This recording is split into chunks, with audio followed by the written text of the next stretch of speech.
बुजुर्गान मिल्लत, नौजवान साथियों, भाई मुझे बहुत जलसों में जाकर आ रहा हूँ, मेरी आवाज़ उतनी ज़्यादा नहीं निकाल सकता, तो थोड़ा खामोशी से मेरी बात सुनिए और गैर जरूरी नारे मत मारिए, सुनिए मेरी बात। शेरनशीन रशीद वर्मा, जानी मियाँ साहब, साबिक़ रुकन बल्दिया, जनाब शरीफ साहब, दीगर मजलिसी रुतबा, बुजुर्गान मिल्लत, नौजवान साथियों, पसे पर्दा बैठकर सुनने वाली मेरी इज़्ज़तदार माँ और बहनों, अजीज दोस्तों, बुजुर्गों, मेरी इज़्ज़तदार माँ और बहनों, 2 फरवरी के दिन खामोश बैठे तो साउंड ऑटोमेटिक आती, साउंड बढ़ाओ नहीं होता है। साउंड बढ़ाना नहीं है, वोट का पोलिंग का परसेंटेज बढ़ाना है। साउंड तो है, साउंड खत्म नहीं होंगे इंशाअल्लाह ताला, मगर पोलिंग का परसेंटेज अगर बढ़ेगा एर्रागड्डा से, इस वार्ड से, तो यकीन जानिए हमारी कामयाबी बहुत बड़ी अक्सरियत से होगी इंशाअल्लाह ताला। जितने आपके वोट है, आप सबसे ये बोलो कि वोट का परसेंटेज डालो, बढ़ाओ, वोट डालो, और 2 फरवरी के दिन आपको हजारों की तादाद में अपने अपने घर से, महलों से, बस्तियों से निकलकर पतन के निशान पर बटन दबाकर अपने इत्तेहाद का गैर मामूली सबूत देना है। मेरे भाई, आखिरी बार हमने एर्रागड्डा की बल्दिया की सीट पर कब कामयाबी हासिल की? कितने बरस गुजर चुके हैं। आज आपके पास एक बेहतरीन मौका आया है, जमात भी आपकी है, उम्मीदवार भी आपका है, ये सीट भी इंशाअल्लाह ताला आपकी होगी।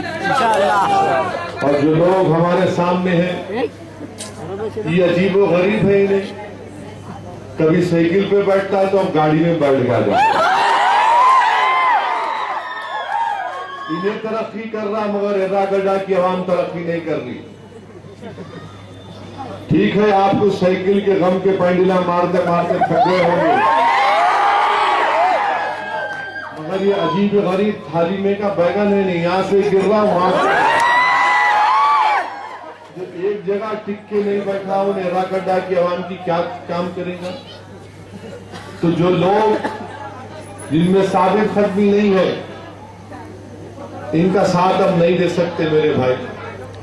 आपको अपनी जमात को कामयाब करना है।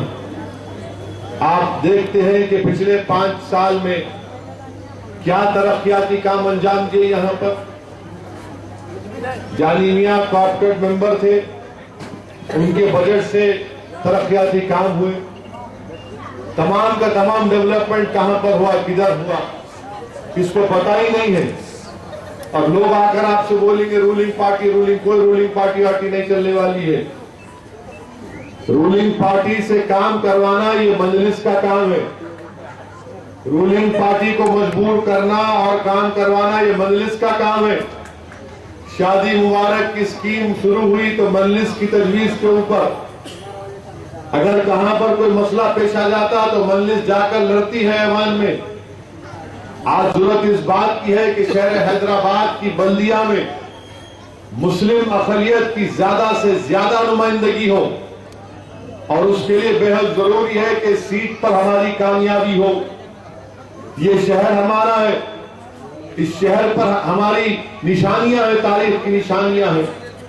इस शहर पर हमने अपनी सबकत को बरकरार रखा, और जरूरत इस बात की है कि हम उस सबकत को और बरतरी को बरकरार रखें। ये कब होगा? जब हम अपने वोट का सही इस्तेमाल करेंगे। और ज्यादा से ज्यादा तादाद में अपने वोटों को मजलिस के हक में इस्तेमाल करेंगे। अगर जरा सा भी पोलिंग परसेंटेज खुदा ना खास्ता कम होगा, मैं आपसे क्यों कह रहा हूं, क्योंकि हमारी कामयाबी का पूरा दारोमदार किस पर है कि हमारे 60% वोट मजलिस के हक में इस्तेमाल हो। हमारा पोलिंग परसेंटेज 60-70 नहीं बल्कि 100% होना चाहिए, और 100% पोलिंग मेरा गड्ढा में करा सकते। हमारे इलाकों में, हमारे महल्ले जात में कोई आने वाला नहीं है, ना इंशाअल्लाह ताला कोई आकर यहां पर कुछ करने वाला है। अगर हम अपने वोट का इस्तेमाल करेंगे तो यकीनी तौर से कामयाबी हमारी होगी। कौन सी हाँ।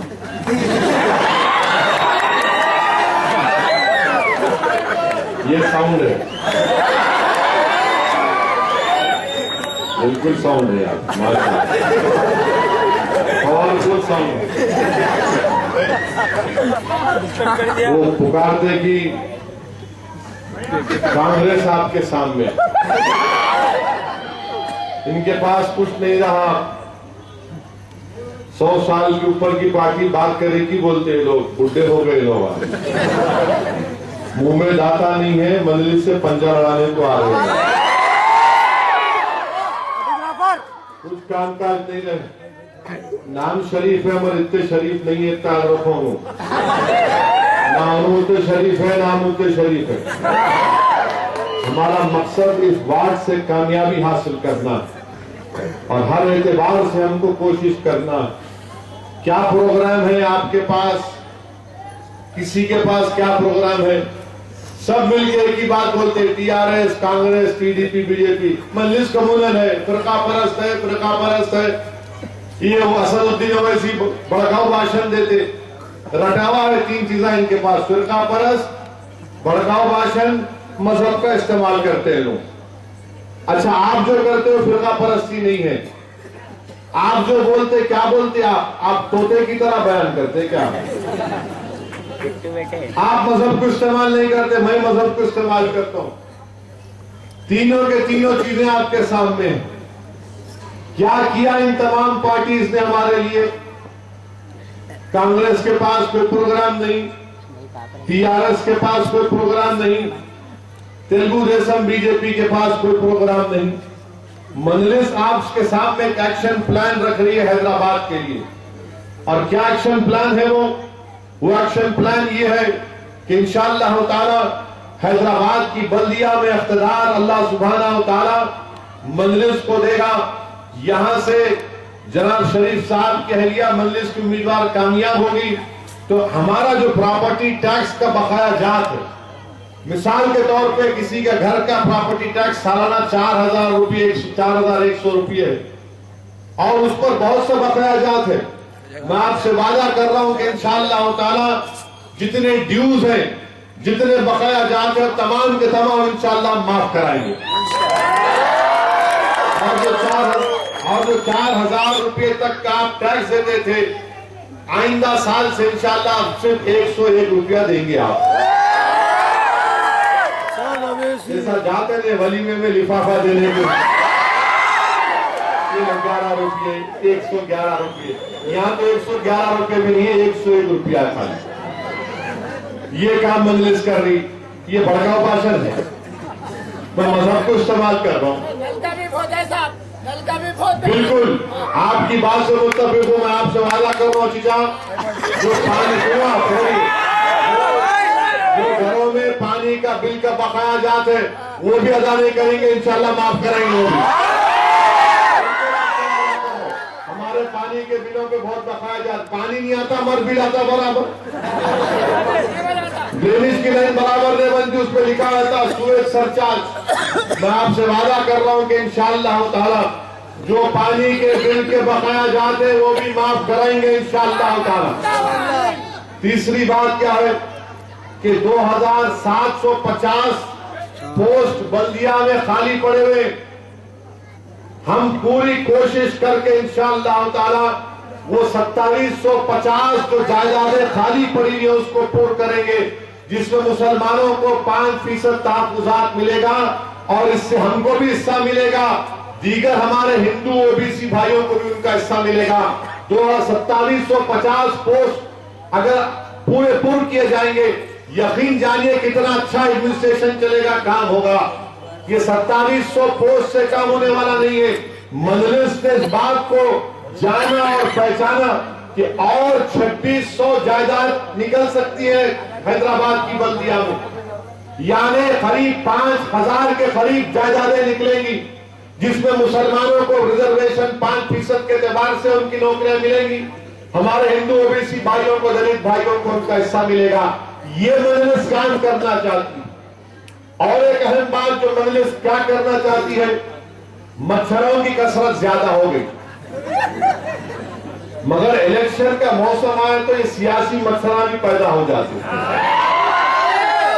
कोई बोलता गुलाबी झंडा लेके, कोई कांग्रेस का, कोई पीला, मगर ये मच्छरा चले जाते, फिक्र मत करो आप। असल मच्छर इनसे पावरफुल है।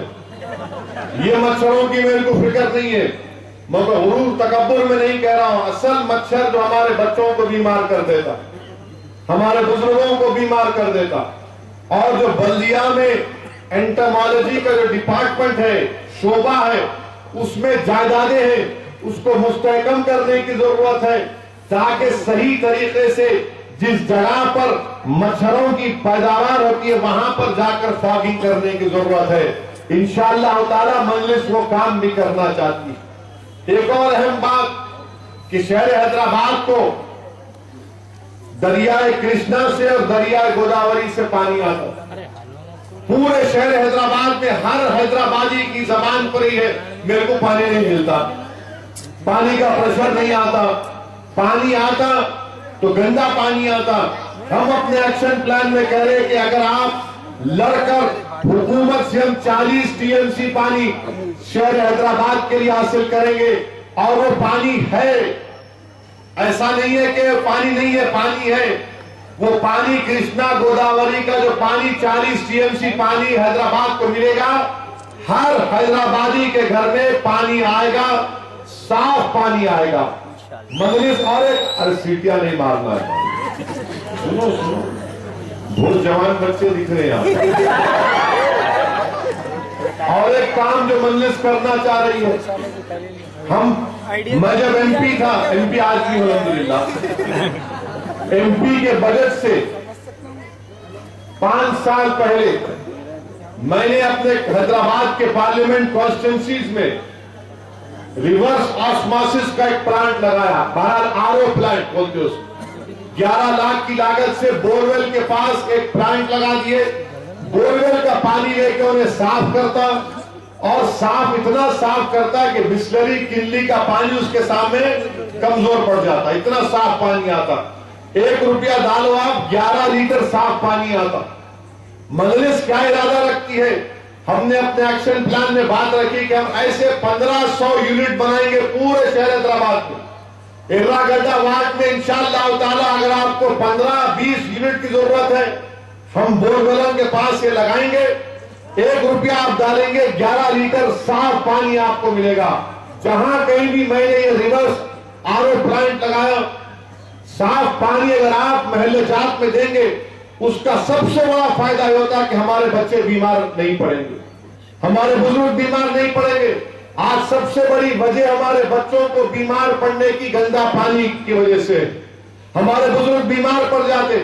मजलिस इंशाअल्लाह ताला ये 1500 आरओ प्लांट लगाएगी। और एक बात जो हमने आवाम के सामने अपने एक्शन प्लान में रखी है, क्या हम आपसे कह रहे हैं, स्ट्रीट लाइट देखो आप, पूरा अंधेरा, उसको याद ही नहीं है बेचारे को, साधा है उन्हें लाइट अंधेरा। मजलिस क्या बोल रही, हम पूरे स्ट्रीट लाइट बल्दिया के बजट से खरीदेंगे। हैदराबाद की हर गली में अंधेरा नहीं होगा, हैदराबाद की हर गली में रोशनी होगी इंशाअल्लाह ताला। ऐसे स्ट्रीट लाइट हम खरीद के पूरे गली कूचों में जहां पर स्ट्रीट लाइट है वहां पर लाइट जलना चाहिए। ये खाली बम्बू खड़ा होना नहीं चाहिए पोल के ऐसा, यहां पर लाइट लगने का इंतजाम मजलिस मुस्तहकम तरीके से करेगी।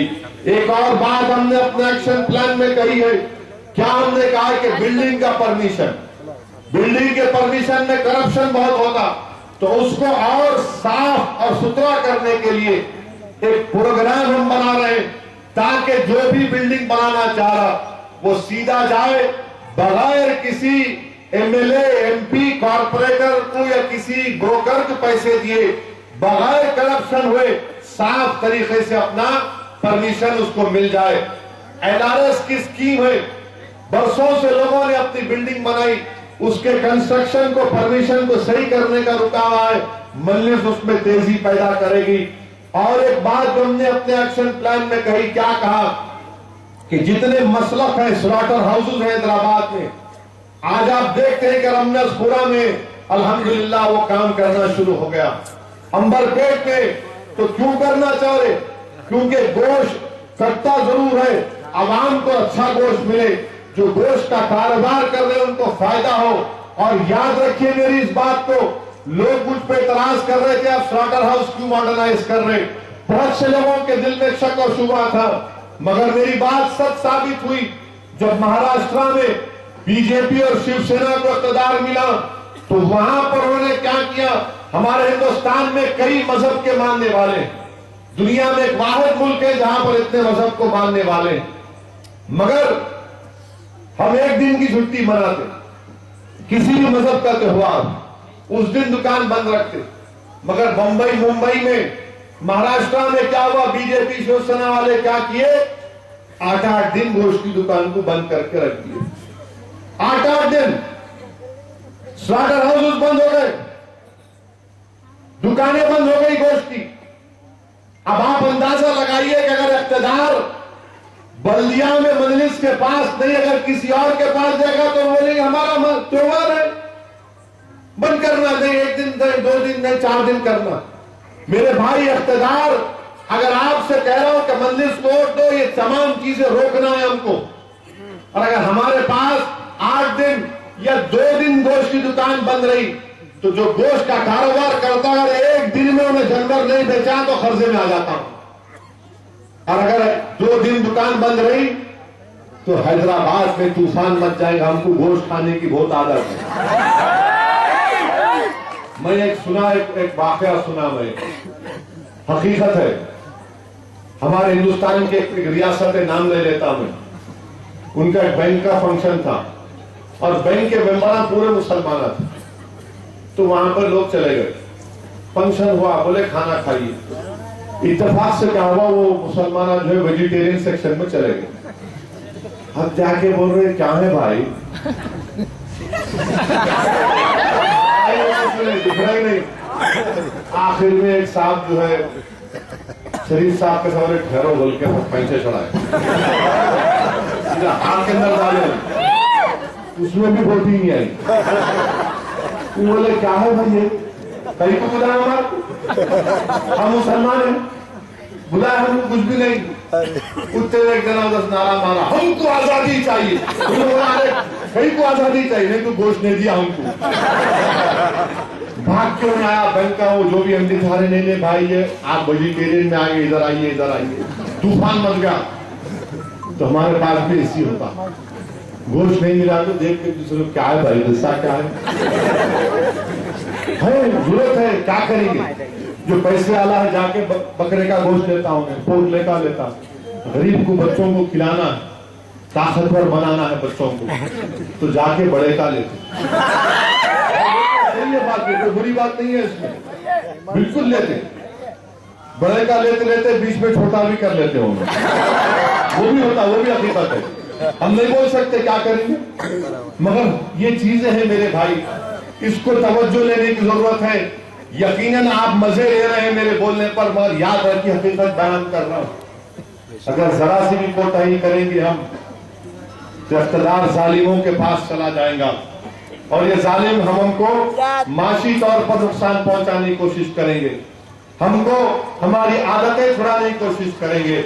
इसलिए मैं जब कहा था ये शहर हमारा है, ये शहर हमारा है, ये शहर हैदराबादियों का है, तो सब लोग पुकारना शुरू कर दिए, देखो उन्होंने कैसी बात कर रहे।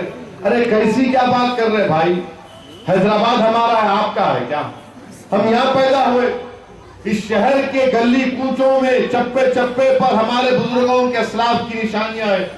इस शहर को बरकरार रखना है, इस शहर को बचा के रखना है, इस शहर को तरक्की कराना है, इस शहर में और चांद लगाना है, इस शहर को हिंदुस्तान का सबसे बेहतरीन शहर बनाना है, इस शहर को मोदी से बचाना है, इस शहर को मोदी के शर से बचाना है, इस शहर को नायडू से बचाना है, इस शहर को कांग्रेस के फितनों से बचाना है। ये तमाम काम करना है। अब टीआरएस गाड़ी में आके बैठ के बोल रही गाड़ी में बैठो नको हाथ मारी गाड़ी नको हमारे तुम्हारी गाड़ी तुमको मुबारक, तुम हाईवे चलाओ। ये शहर के रास्ते हमारे हैं, ये शहर के रास्ते हमारे हैं, ये गली कूचे हमारे हैं, ये हमारे मोहल्ले ये बस्तियां हमारे हैं। आप गाड़ी मत चलाओ यहाँ पर, हाईवे बैठो, करीमनगर जाओ, वरंगल जाओ, नलगुंडा जाओ, अच्छा है। यहाँ कहीं को आ रहे गाड़ी नहीं चलती भाई, यहाँ पर सिर्फ हमारी गाड़ी चलने वाली है इंशाअल्लाह ताला। मगर आपसे मैं दमन गुजारिश कर रहा हूँ कि समझिए इस बात को और पूरे मुल्क के माहौल पर नजर रखिए कि कैसे फिरका परस्ती का एक माहौल बनता जा रहा है, किस तरीके से हमको टारगेट किया जा रहा है। कल तक जो लोग बीजेपी के बोलते थे, क्या बोलते थे, मोदी को वोट नहीं दिए तो पाकिस्तान चले जाना। बिहार में बोलते थे बीजेपी को वोट नहीं दिए तो पाकिस्तान में पटाखे फोड़ना। जो कल तक मुसलमानों से बोलते थे, बीजेपी वाले, हिंदू नहीं, बीजेपी वाले बोलते थे ये मुसलमान पाकिस्तान या कब्रिस्तान, अब अल्लाह ने क्या करके दिखाया, मोदी खुद पाकिस्तान चले गए। और ऐसा गए एयरपोर्ट पे उतरे तो देख के ऐसा दिख रहा था है ये क्या हो रहा। नवाज शरीफ और मोदी दोनों हाथ पकड़ पकड़ के चल रहे। ऐसा दिख रहा था कि मियां बीवी की मोहब्बत नहीं हुई। गलत उसमें नहीं बोल रहा हूं, मैं नहीं बोल, मगर ऐसा दिख रहा था कि 30-40 साल के बाद दो बिछड़े भाई एक दूसरे से मिल गए। पूरे अखबार वो अमन हो गया, ऐसा हो गया, उसके बाद पठानकोट हो गया। क्या बात है, जो हमको बोलते थे पाकिस्तान जाना पड़ा आपको, हम तो नहीं जाते, हमारे को क्या करना है, ये हम हिंदुस्तान हमारी सरजमीन है, हम जिंदा भी रहे तो यही रहेंगे, मरे भी तो हमारे कब्रिस्तानों में जाकर सीना तान के सोते रहेंगे। मगर मेरे अजीज दोस्तों, हमारे मुल्क के जो माहौल है, आप देखते हैं कि दादरी में क्या हुआ, किस तरह से अखलाक को मारा गया, किस तरह से फिरका परस्त ताकतें शक की बुनियाद पर अखलाक के घर में घुसकर उसको इतना बुरी तरह मारे कि उसके बीवी के सामने, उसकी बेटी के सामने, उसके बेटे के सामने मार मार कर उसको शहीद कर दिए। और हमारे वजीर आजम मुंह नहीं खोलते, दलितों की बात करते, बाबा साहेब अम्बेडकर की बात करते, हिंदुस्तान का पार्लियामेंट का सेशन बुलाते, और हैदराबाद सेंट्रल यूनिवर्सिटी में एक दलित बच्चा मर जाता है तो हमारे प्राइम मिनिस्टर एक लफ्ज नहीं बोलते। मेरे अजीज दोस्तों और बुजुर्गों, शहर हैदराबाद के इस भाईचारगी के माहौल को, शहर हैदराबाद के इस गंगा जमुनी तहजीब को हमको बचाना है। मजलिस आपकी जमात है, बरसों से जमात आपकी खिदमत करती आई है। आज इस जमात हिंदुस्तान के कोने कोने में जाती है।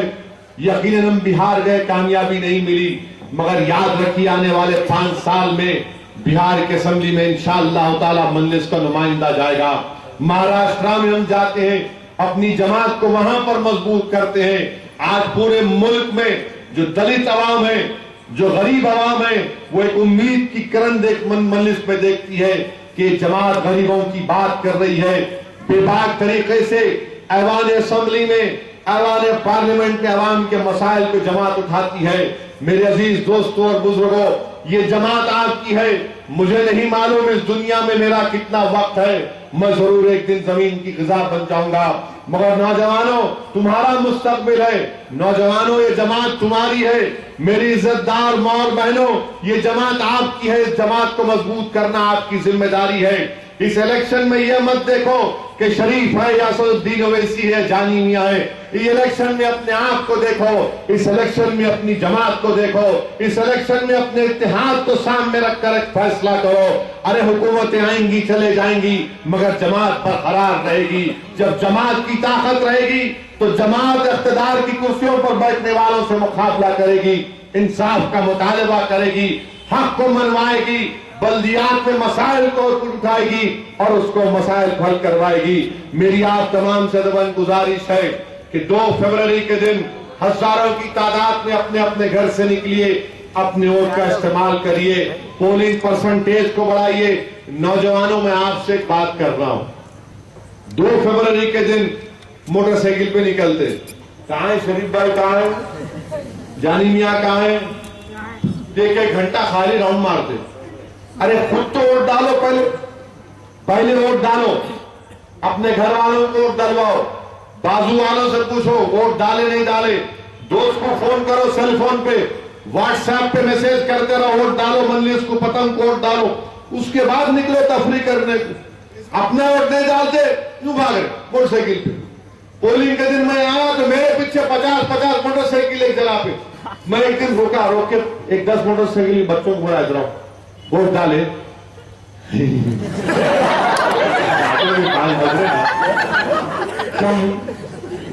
पहले अपना वोट डालना, उसके बाद सबको बोलना। अपना वोट नहीं डाल रहे, सारी दुनिया की फिक्र क्या हो रहा वहां पे, उन्हें क्या कर रहा, इन्हें क्या कर रहा। अरे अपना वोट डालो, पहले लिख जाओ मोटरसाइकिल, वोट डाले तो किसको बिठा के लिख जाओ, खाली फिरने की जरूरत नहीं, वोट डालिए और पोलिंग परसेंटेज को बढ़ाइए।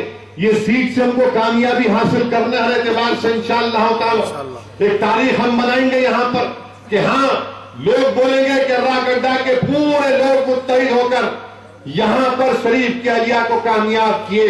ये हमारे इत्तेहाद की कामयाबी होगी, ये हमारे सोच की कामयाबी होगी। पूरा बल्दिया का इलेक्शन एक तरफ, इर्रागड्डा का इलेक्शन एक तरफ, याद रखो मेरी इस बात को।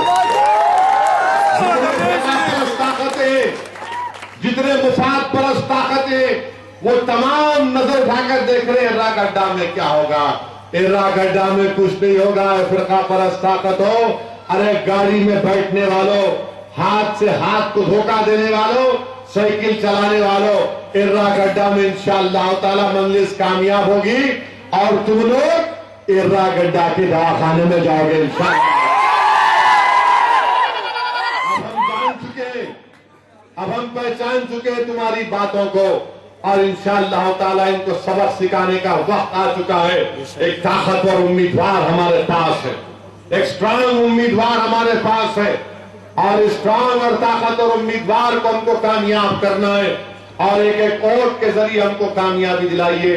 याद रखिए, लोग बोलते रूलिंग पार्टी, क्या रूलिंग पार्टी है, क्या कर लेते रूलिंग पार्टी, कुछ नहीं करते।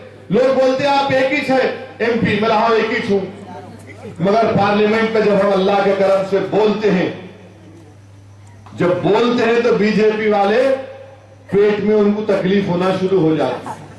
मैं खड़े रहता हूं पार्लियामेंट में, उधर से शुरुआत